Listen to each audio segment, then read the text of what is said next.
Shalom, Bapak Ibu Saudara sekalian, puji Tuhan. Senang sekali kita bisa berjumpa lagi dalam program Bible Study online CK7.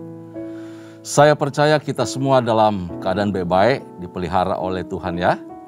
Nah, hari ini kita akan melanjutkan pembelajaran kita dalam 2 Raja-Raja pasal yang ke-11, yaitu mengenai Atalia dibunuh dan Yoas menjadi raja. Bagaimana intervensi Allah dalam melindungi garis keturunan Mesianis, yaitu keturunan Daud, dari upaya pemusnahan yang dilakukan oleh kaki tangan iblis, yaitu Ratu Atalia ini. Nah, sebelum kita membaca dan mengulas pasal 11 ini, mari kita masuk dalam hadirat Tuhan. Kita mau puji dan sembah Tuhan, kita agungkan Tuhan dengan segenap hati kita. Dan kita minta hikmat, tuntunan serta urapan Tuhan untuk turun atas kita hari ini. Haleluya. Haleluya. Terima kasih Tuhan buat segala kebaikan-Mu. Kami akan syukur. Haleluya.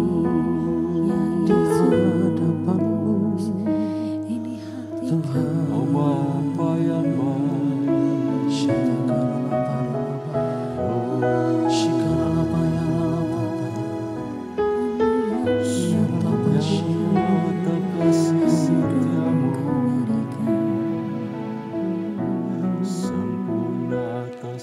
terima kasih Tuhan untuk kasih setia-Mu yang ku alami dalam hidupku. Terima kasih Yesus untuk kebaikan-Mu sepanjang hidupku. Terima kasih Yesusku buat anugerah yang Kau beri, sebab hari ini Tuhan adakan syukur bagi-Mu.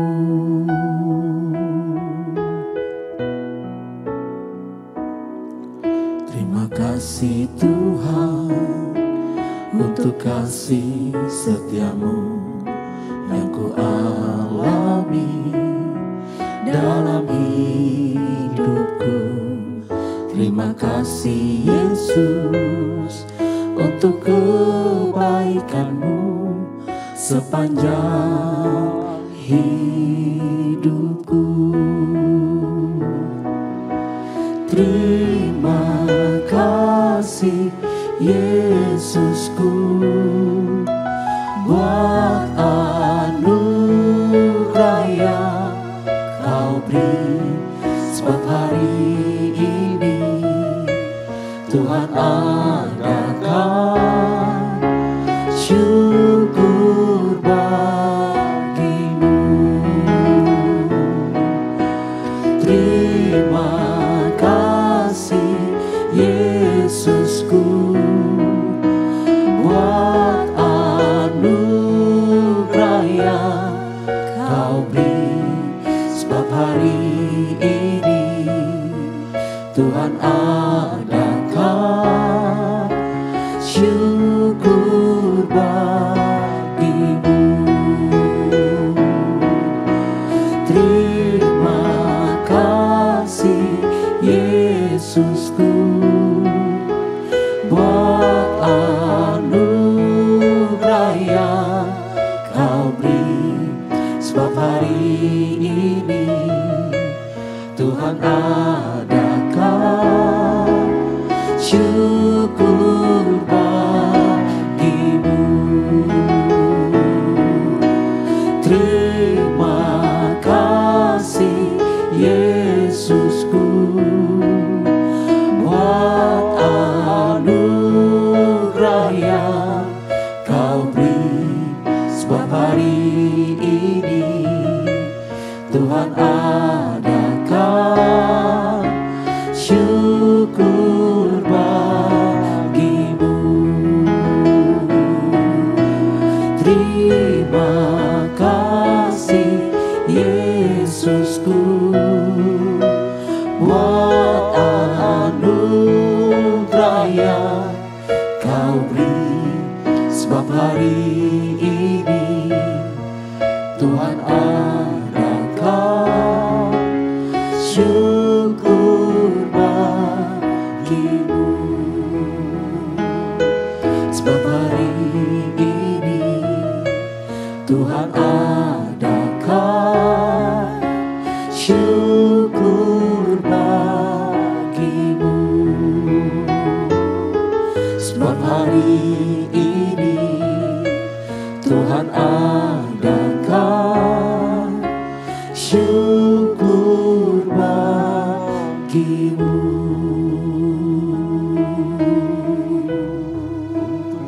Segala pujian hanya bagimu.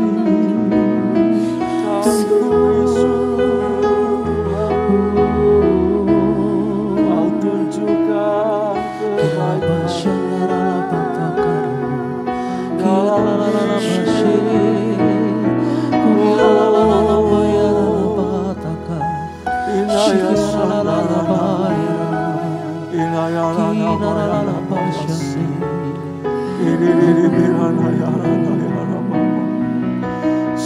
segala pujian syukur bagimu.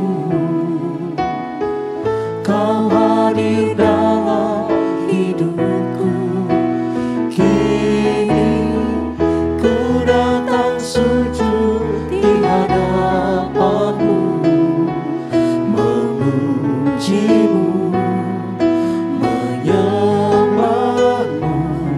Yesus, ku menyembahmu. Segala pujian syukur bagimu. Kau hadir dalam hidupku. Kini ku datang sujud di hadapanmu, memujimu,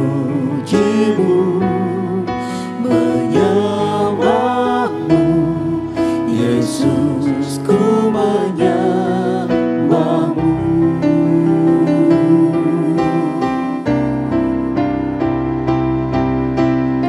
Segala pujian syukur bagimu. Kau hadir dalam hidupku. Kini ku datang sujud di hadapanmu, memujimu, menyembahmu. Yesus, ku menyembahmu.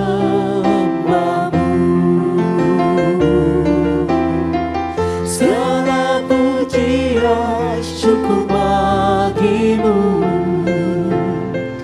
Kau hadir dalam hidupku. Kini ku datang sujud di hadapanmu, memujimu, menyembahmu. Yesus, ku menyembahmu, memujimu, menyembahmu. Yesus, ku menyembahmu, memujimu, menyembahmu. Yesus, ku menyembahmu.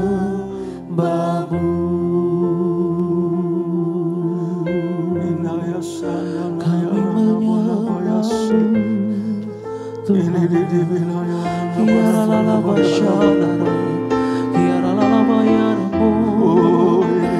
Kami agungkan.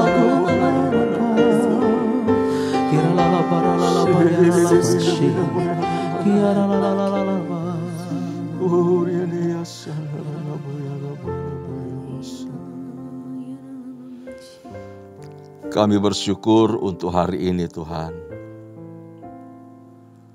Kami terus memuji menyembah Engkau karena kebaikan-Mu, karena kasih setia-Mu, karena kemurahan-Mu yang terlalu ajaib dalam kehidupan kami.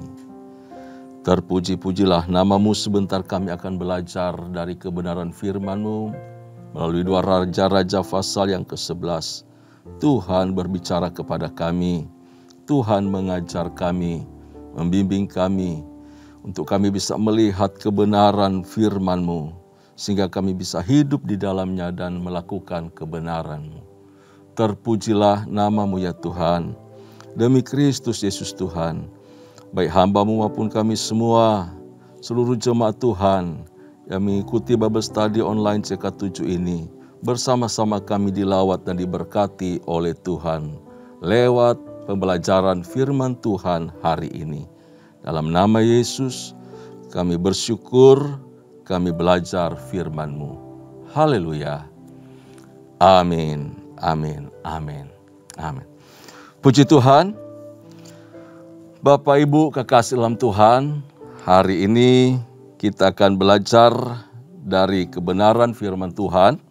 Pembelajaran kita terdapat di dalam 2 Raja-Raja pasalnya yang ke-11, ayat pertama sampai ayat yang ke-20, dengan judul Atalia dibunuh dan Yoas menjadi raja.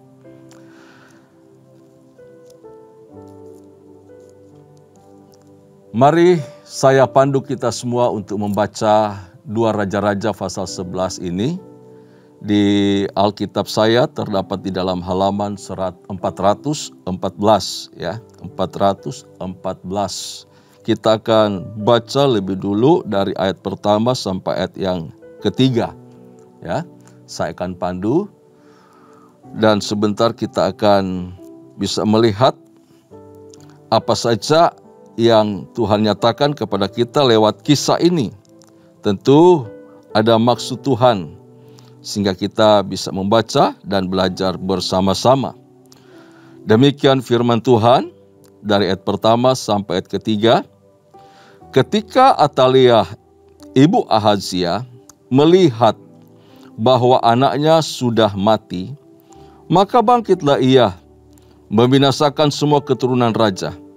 Tetapi Yosebah, anak perempuan Raja Yoram, saudara perempuan Ahazia, mengambil Yoas bin Ahazia, menculik dia dari tengah-tengah anak-anak raja yang hendak dibunuh itu, memasukkan dia dengan inang penyusunya ke dalam gudang tempat tidur dan menyembunyikan dia terhadap Atalia sehingga dia tidak dibunuh. Maka tinggallah dia 6 tahun lamanya bersama-sama perempuan itu dengan bersembunyi di rumah Tuhan, sementara Atalia memerintah negeri. Nah, Bapak Ibu Saudara sekalian, kemarin di pasal 10 kita sudah belajar bersama-sama bagaimana Yehu melaksanakan kehendak Tuhan untuk memusnahkan seluruh keturunan dari Ahab dan Isabel. Termasuk di sini adalah anak dari Ratu Atalia yang sedang berkunjung dari Yehuda pergi ke Israel Utara, ke Samaria, menjumpai pamannya di sana ya. Tapi kemudian dibunuh oleh Yehu. Lalu Yehu naik memerintah atas Israel. Setelah mendengar bahwa anaknya yaitu Raja Ahazia di sini dibunuh, maka ibunya yaitu Atalia naik memerintah atas Yehuda, tetapi dengan niat yang sangat jahat. Dia memusnahkan seluruh keturunan raja, cucu-cucunya, Bapak Ibu kasih dalam Tuhan, cucu-cucu. Jadi seluruh anak Ahazia hendak dimusnahkannya. Nah, ketika dia melaksanakan niat jahat tersebut, ada satu anak yang luput dari pemusnahan, yaitu Yoas namanya. Nah, Yoas ini diambil oleh bibinya yaitu Yoseba diselamatkan oleh Yoseba bersama inang penyusunya dan disembunyikan di tempat di bait Allah, di rumah Tuhan. Kurang lebih 6 tahun lamanya. Saat itu Yoas berusia 1 tahun. Dalam pasal 11 ini, nanti kita bisa lihat ya, bahwa ada 3 perempuan dengan karakter dan peran yang sangat berbeda. Yaitu yang pertama, Atalia. Atalia ini adalah anak dari Ahab bersama Isabel. Kemudian dinikahkan dengan Yoram, lalu melahirkan Ahazia. Ini suatu tindakan luar biasa, ya, perkawinan silang dari 2 kerajaan dengan pusat pemerintahan yang berbeda, dengan pusat penyembahan juga berbeda. Ada upaya penyatuan Baalisme sebenarnya dari sebelah utara ke selatan. Nah, Bapak Ibu Saudara Tuhan, Atalia ketika memerintah selama 6 tahun itu, dia merupakan satu-satunya penguasa non-keturunan dari Daud. Jadi, niat Atalia adalah berupaya untuk memusnahkan seluruh keturunan Daud. Garis keturunan Mesianis yang melaluinya Mesias yang dijanjikan melalui keturunan Daud itu harus hadir dalam karya penebusan. Wow, kalau kita memperhatikan sungguh-sungguh ini bukan sekedar story biasa sebenarnya ya. Ini story yang luar biasa. Bagaimana peran iblis dan campur tangan iblis bekerja di belakang layar. Atalia, nama ini punya arti Yahweh menekan atau ditekan oleh Yahweh, ditekan oleh Tuhan. Nah, dia punya ambisi yang tidak kudus. Bahkan selama memerintah Yehuda, dia tidak mau ada saingan, ada penerus dari Yehuda, dari kerajaan Daud, dari dinasti Daud, untuk kemudian menggoyahkan dia. Pernikahan ini dilakukan oleh Yosia dan kemudian bersama Ahab dan Isabel sebenarnya merusak apa yang telah Tuhan tetapkan bagi keturunan Yehuda. Ya, ada upaya menasionalismekan Baalisme di Yehuda. Lalu Atalia setelah menikah dengan Yoram, dia menyeret suaminya, mempengaruhi suaminya untuk berdosa di hadapan Tuhan, untuk menyembah Baal.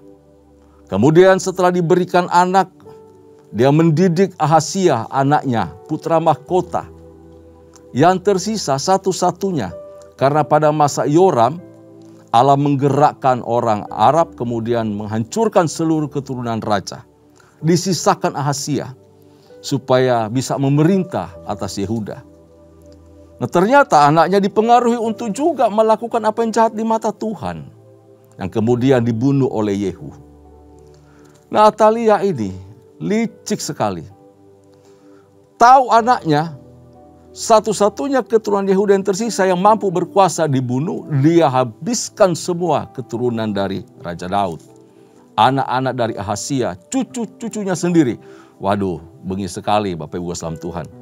Bapak Ibu bisa bayangkan ada seorang nenek yang memusnahkan, membunuh semua cucu-cucunya. Itu mengerikan sekali. Ya, dia berupaya untuk menghapuskan jejak janji Tuhan di tengah-tengah kehidupan masyarakat Yehuda. Dia berupaya untuk menentang rencana Allah untuk karya penebusan umat manusia. Sebab apa? Tuhan telah berjanji bahwa hanya lewat keturunan Daud saja dia menegakkan kerajaannya. Dia mau menegakkan garis keturunan Daud untuk menghadirkan Mesias dalam rangka karya penebusan umat manusia dari kebinasaan, dari dosa. Nah, Bapak Ibu kasih dalam Tuhan, betul-betul kalau kita baca sepintas ini hanyalah intrik politik biasa. Biasalah kerajaan yang berbeda, saling berebut kekuasaan, atau ada sesekali perkawinan campur supaya menjadi kuat, menjadi utuh. Tetapi apa yang terjadi dalam pasal 11 ini adalah pertarungan rohani. Pertarungan rohani. Ini pertarungan antara gelap dan terang. Pertarungan antara rencana Allah dan bagaimana kuasa si jahat, kuasa iblis ini menghancurkan rencana Allah.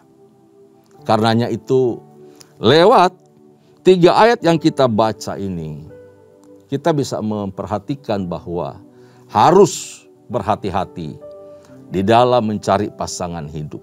Kita sebagai orang tua, ketika memilih pasangan buat anak-anak kita atau menganjurkan, menasehati anak kita untuk memilih pasangan hidupnya, kita harus hati-hati. Hati-hati menikahkan anak. Jangan hanya melihat fisik. Jangan hanya mencari dan menilai materi. Kalau dengan si A, masa depanmu akan lebih bagus karena dia posisinya demikian-demikian, sudah tinggi, sudah mapan. Tetapi kita tidak menilai, tidak melihat dari sisi yang lain. Seperti kerohaniannya, takut hormat gak sama Tuhan. Ya, rajin, bekerja, punya posisi itu baik.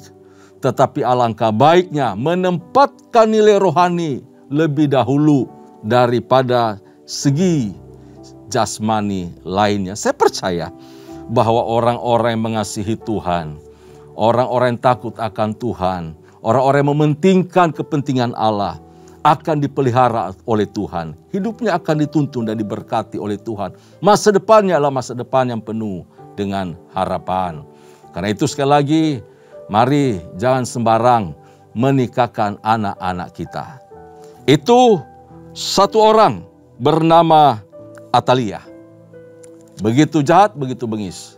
Sekarang kita lihat perempuan kedua. Muncul nama Yoseba.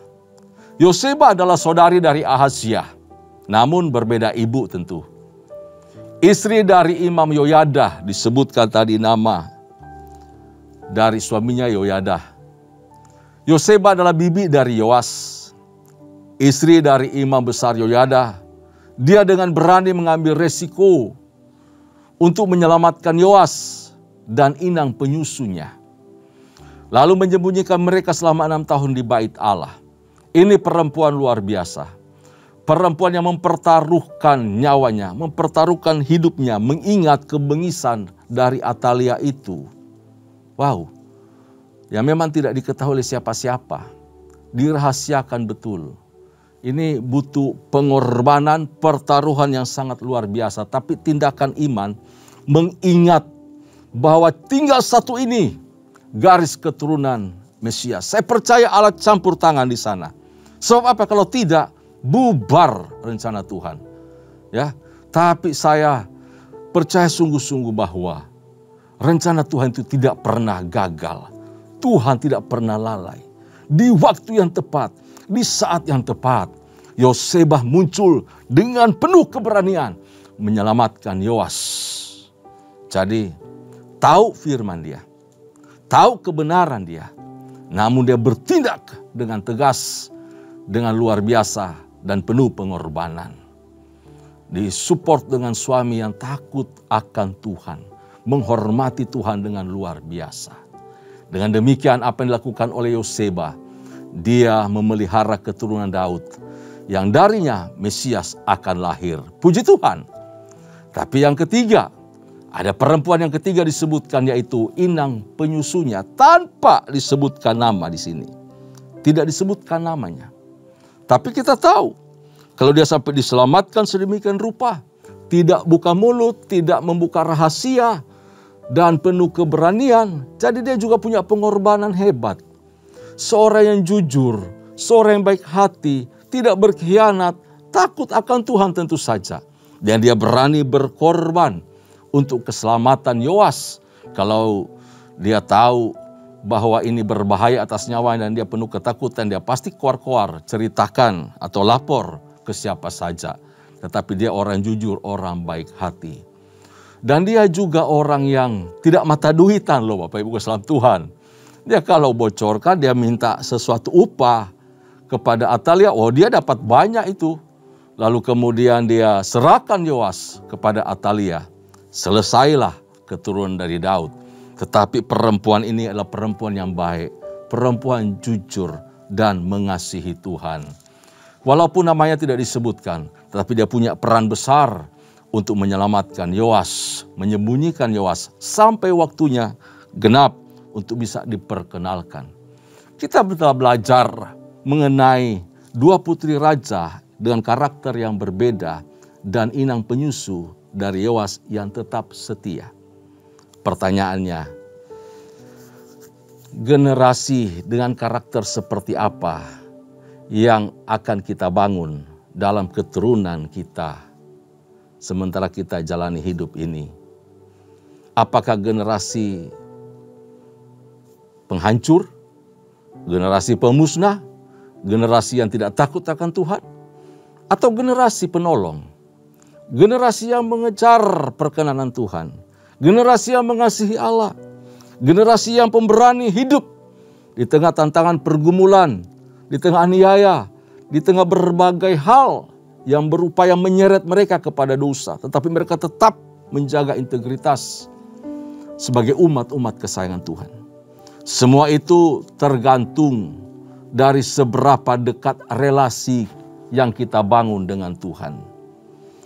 Bapak Ibu, sebagai orang tua, kita tidak bisa berbuat banyak untuk mendidik menasihati anak kita. Tidak punya cukup kemampuan yang luar biasa.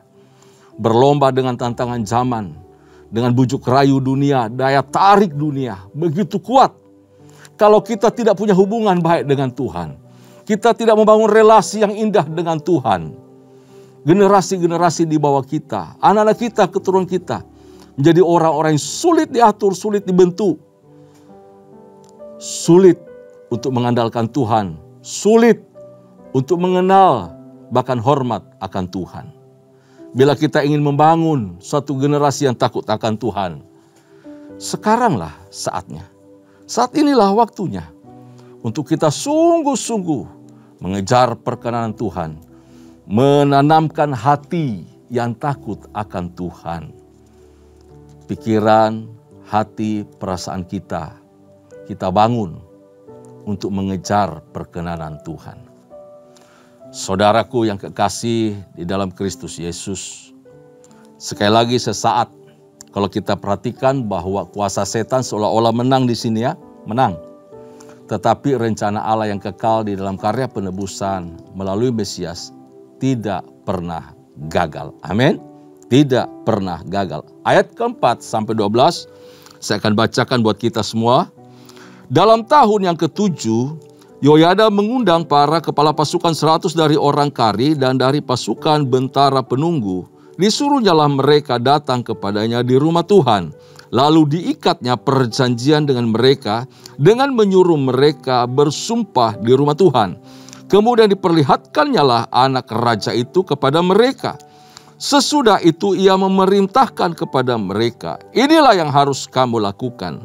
Sepertiga dari kamu, yakni yang selesai bertugas dari hari Sabat di sini, tetapi mengawal di istana raja, sepertiga lagi ada di pintu gerbang Sur, dan sepertiga pula di pintu gerbang di belakang para bentara penunggu. Haruslah pengawal di istana. Dan kedua regu daripada kamu, yakni semua orang yang bertugas di sini pada hari Sabat dan mengawal di rumah Tuhan, haruslah mengelilingi raja dari segala penjuru, masing-masing dengan senjatanya di tangannya, dan siapa yang mendatangi barisan haruslah mati dibunuh. Dan baiklah kamu menyertai raja setiap kali ia keluar atau masuk. Sampai ayat 8 dulu, Bapak Ibu salam Tuhan. Di sini Yoyada kemudian memanggil ada 5 kepala pasukan 100 dipanggil. Dan kemudian diberitahu mereka buat sumpah lebih dahulu, lalu diperkenalkanlah keturunan dari Raja Ahazia. Yang tersisa adalah Yoas itu, yang saat itu berusia 7 tahun. Bapak Ibu salam Tuhan, ketika mereka buat kesepakatan, lalu mereka berjanji, mereka mengangkat sumpah di rumah Tuhan. Pasti isi sumpahnya adalah bahwa mereka akan berlaku setia. Ya, berlaku setia. Karena kegembiraan, sukacita yang Tuhan taruh di hati mereka mendengar bahwa ada keturunan raja yang tersisa. Jadi para kepala pasukan ini merespon dengan baik. Kemudian Yoyada mengatur bagaimana cara perlindungan terhadap Yoas. Dibuat berlapis-lapis, Bapak Ibu Salam Tuhan. Baik pengawalan di istana maupun juga pengawalan di rumah Tuhan, di bait Allah ini. Dibuat pengawalan yang luar biasa. Yang paling terakhir adalah para imam. Di depan rakyat lalu pasukan-pasukan. Kemudian terakhir para imam di sekitar atau di sekeliling dari Yoas. Nah, Imam Yoyada sangat prihatin dengan kerohanian Yehuda yang semakin terperosot di dalam penyembahan berhala, Bapak Ibu Salam Tuhan. Ia membulatkan tekad. Ini timingnya, genap usia 7 tahun. Bahwa kekejian Atalia harus dihentikan. Dan kemudian dia menyusun strategi yang luar biasa. Disebut revolusi melawan rezim Atalia. Nah, saya bangga dengan bagian ini. Senang dengan tindakan dari Yoyada. Kenapa? Kita bisa melihat bahwa di tengah-tengah kefasikan, kejahatan Atalia yang begitu meroket untuk membuat Yehuda jadi pusat penyembahan berhala kedua setelah sebelah utara Samaria, Yehuda sudah mulai terancam, kemerosotan rohaninya makin jauh, kesenangan masyarakat sudah kepada berhala bukan lagi kepada Tuhan. Tetapi di tengah keadaan yang sangat suram itu, kemerosotan rohani yang sangat dalam itu, Tuhan bangkitkan satu orang yang peduli dengan kerohanian masyarakat Yehuda. Yang peduli dengan keselamatan dari bangsa Yehuda. Yang peduli dengan hadirnya seorang keturunan dari Mesias ini, yaitu Yoas. Yang bisa membawa kembali Yehuda kepada jalur yang benar, membawa pertobatan bagi masyarakat Yehuda. Ya.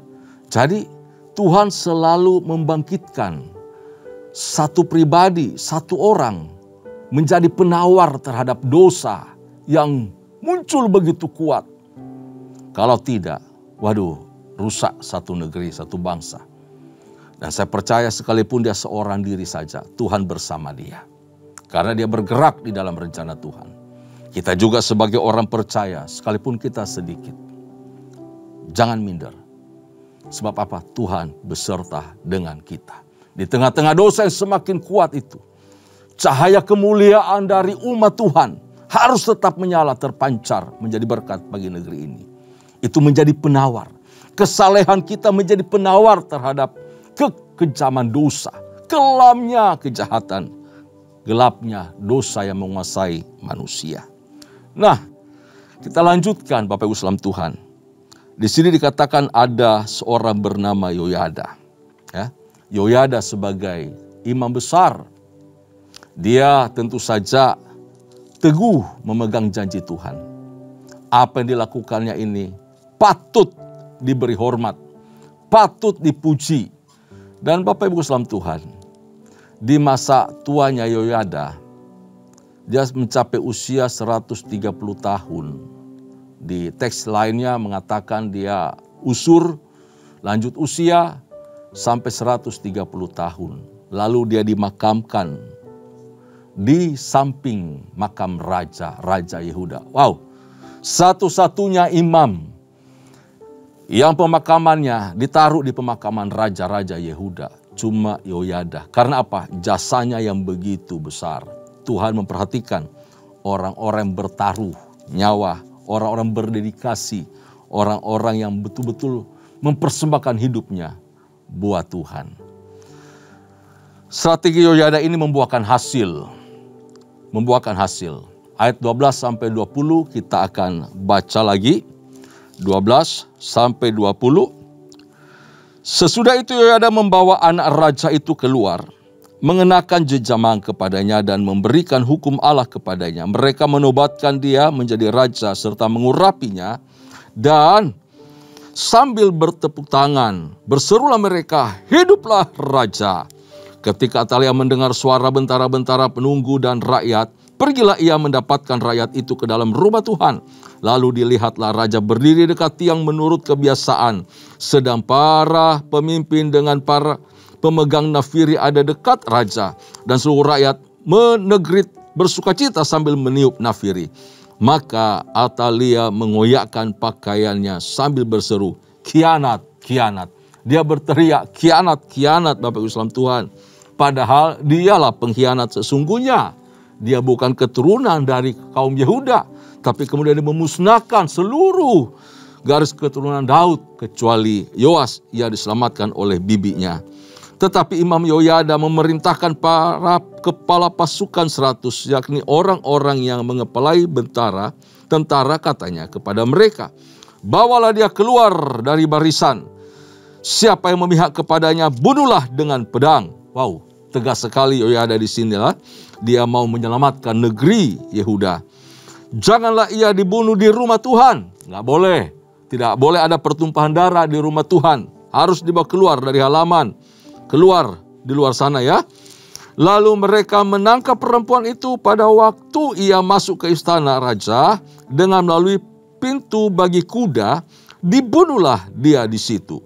Kemudian Yoyada mengikat perjanjian antara Tuhan dengan raja dan rakyat, bahwa mereka menjadi umat Tuhan, juga antara raja dengan rakyat. Sesudah itu masuklah seluruh rakyat negeri ke rumah Baal, lalu merobohkannya. Mereka memecahkan sama sekali mesbah-mesbahnya dan patung-patung, dan membunuh Matam imam Baal di depan mesbah-mesbah itu. Kemudian Imam Yoyada mengangkat penjaga-penjaga untuk rumah Tuhan. Jadi ada revolusi, tapi juga ada reformasi rohani. Tindakan Yoyada ini bukan saja mengadakan pembaharuan di dalam bidang politik, Bapak Ibu Salam Tuhan, tapi ia juga membawa perubahan bidang rohani, supaya kerajaan Yehuda berpaling lagi untuk menyembah Tuhan. Dari menyembah berhala, dari menyembah Baal, beralih pada menyembah Yahweh. Bapak Ibu kasih dalam Tuhan, cobalah kita pikirkan sama-sama, siapa yang diutus oleh Tuhan untuk memimpin, membimbing saudara, membimbing saya, sehingga saudara, saya, kita semua berada sampai titik ini. Siapa yang punya peran besar mereformasi iman kita, yang punya pengaruh besar sampai kita ingat Tuhan dan mencari Dia dengan sungguh-sungguh.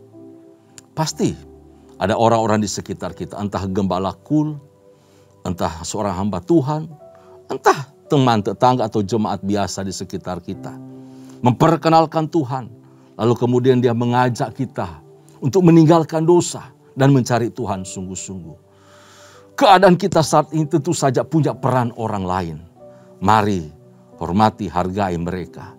Ada mentor, ada guru sekolah minggu, siapa saja orang itu, hormati mereka, hargai mereka. Yang membuat perubahan besar di dalam kehidupan kita. Yoyada adalah seorang mentor. Yoyada seorang guru bagi bangsa Yehuda. Bisa pulih, bisa balik mencari Tuhan.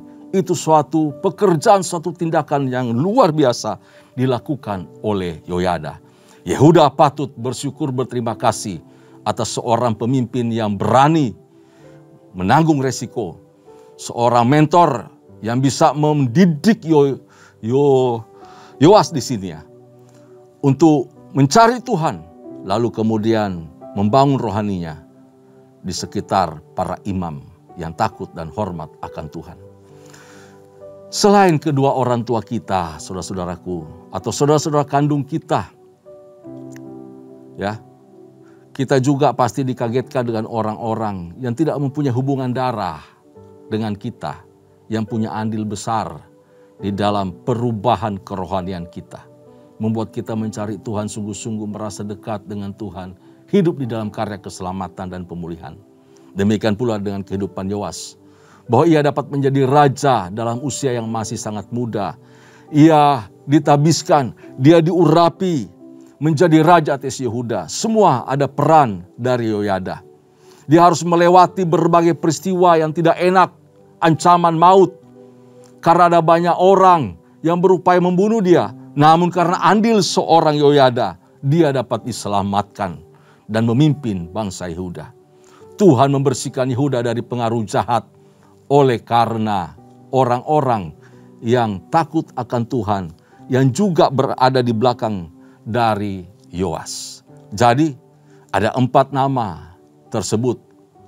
Ya, ada 4 nama yang muncul di dalam Alkitab ini yang memimpin Yehuda, namun kemudian hari tidak dimasukkan dalam silsilah Yesus Kristus. 4 raja sebelumnya yaitu Ahasya, tapi juga ada Atalia. Namun Yoas dan Ahasya, anaknya Yoas, juga termasuk orang-orang yang tidak dicantumkan dalam silsilah Yesus Kristus. Kenapa? Karena mereka adalah orang-orang yang tidak setia kepada Tuhan. Di sini kita melihat Yoas dibimbing dengan luar biasa oleh seorang Yoyada. Namun pada akhirnya setelah Yoyada mati, dia meninggalkan Tuhan. Kisah ini akan dibahas pada pasal yang berikutnya. Tetapi saya mau tegaskan kepada kita bahwa betapa jahatnya dosa, betapa kejamnya dosa itu mempengaruhi kehidupan seseorang. Betapa dalamnya Yehuda jatuh, bahkan termasuk Yoas nantinya jatuh di dalam penyembahan berhala. Karena itu, mari jaga hidup kita untuk konsisten dengan Tuhan, untuk bersyukur dengan apa yang telah Tuhan berikan, yaitu orang-orang yang ada di sekitar kita menjadi mentor dan pemimpin rohani bagi kita. Tuhan Yesus memberkati kita. Haleluya. Itu pesan firman Tuhan buat kita lewat pasal yang ke-11 ini. Tundukkan kepala, kita berdoa. Bapa Surgawi, terima kasih buat hari ini. Pelajaran yang sangat indah, yang sangat berharga Tuhan berikan kepada kami. Bahwa Engkau Allah yang berjanji menegakkan kerajaan Daud. Tahta Daud kokoh sampai selama-lamanya. Itu ya dan amin.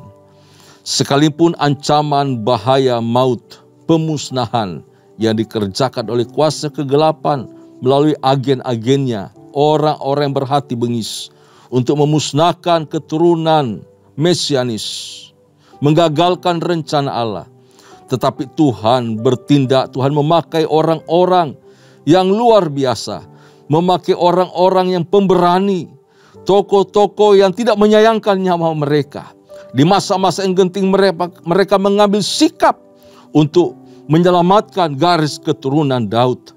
Dan Yoas adalah pribadi yang diselamatkan dan kemudian meneruskan pemerintahan Daud. Kami bersyukur ya Tuhan, rencanamu tak pernah gagal. Jika sampai saat ini kami diselamatkan oleh karena karya Mesias, Yesus Kristus Tuhan kami. Itu juga tak lepas dari peran seorang Yoyada yang mengambil tindakan luar biasa untuk kemudian mengangkat Yoas menjadi raja. Tapi kami juga belajar pada hari ini ada 2 nama yang memberikan hidup, mendedikasikan dirinya untuk mengasihi Tuhan dan penuh pengorbanan, yaitu Yosebah dan juga inang penyusuh dari Yoas. Contoh hidup mereka patut kami syukuri, patut kami teladani, karena mereka adalah orang-orang jujur, orang-orang berani, menjadi serikandi-serikandi untuk rencana Tuhan bisa tergenapi melalui kehidupan mereka. Terpujilah namamu. Sungguh kami mengucap syukur. Firman-Mu mengajar kami untuk meninggalkan berhala, meninggalkan praktek-praktek kejahatan, termasuk di dalamnya adalah pernikahan silang, beda keyakinan, beda iman. Tidak ada persamaan antara gelap dan terang. Karena itu kami sebagai orang tua atau kami sebagai pasangan muda-mudi, kiranya kami mendahulukan karakter Kristus, kiranya kami mendahulukan iman, percaya lebih daripada yang lain, supaya kami hidup di dalam perkenanan Tuhan. Terpuji namamu Bapa. Kami sungguh mengucap syukur untuk pembelajaran pada hari ini. Hamba percaya semua kami yang mendengar dan membaca firman ini bersama-sama kami diberkati Tuhan. Karenanya itu, kekasih-kekasih Tuhan, kita akhiri Bible Study pada saat ini. Arahkan hatimu di hadapan Tuhan dan terimalah berkat, anugerah serta berkat yang melimpah dari Allah Bapa, kasih sayang di dalam Kristus Yesus Tuhan, serta persekutuan yang manis dengan Allah Roh Kudus, kiranya menyertai kita mulai saat ini sampai parusia Tuhan datang pada kali yang kedua, bahkan sampai selama-lamanya. Setiap kita yang percaya, sama-sama kita katakan, amin. Amin. Amin. Shalom, Tuhan Yesus memberkati.